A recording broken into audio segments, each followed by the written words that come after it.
Well, kita naman natin yung especially yung mga follow-up statements.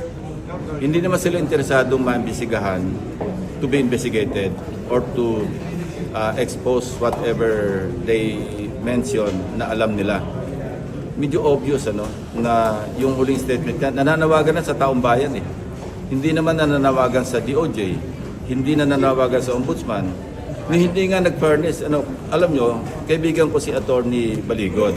Way back nung panahon pa ni Napoles. Kasi aligned naman yung advocacy namin sa pork barrel. So, I was hoping I was thinking, sana man lang, pinarnish niya ako ng affidavit, yung joint affidavit. Nag-usap kami at nag-request siya kung pwedeng isalang ko sa Blue Ribbon. And well, I could have done that.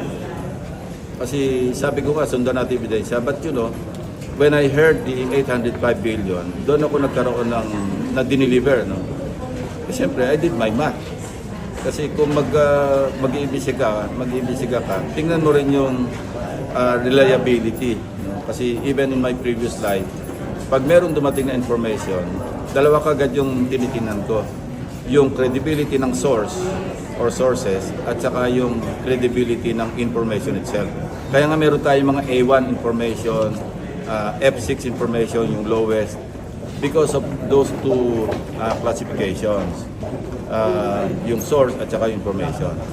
And kita naman natin when I delivered my privilege speech last week, imposible. Sabi 1,600 deliveries, 10,416 to 15,000 maletas. Naging generous na nga ako, naging conservative na nga ako na lahat ng large na lang na maleta at lahat ng maleta nylon sided or yung pinakamagaang na.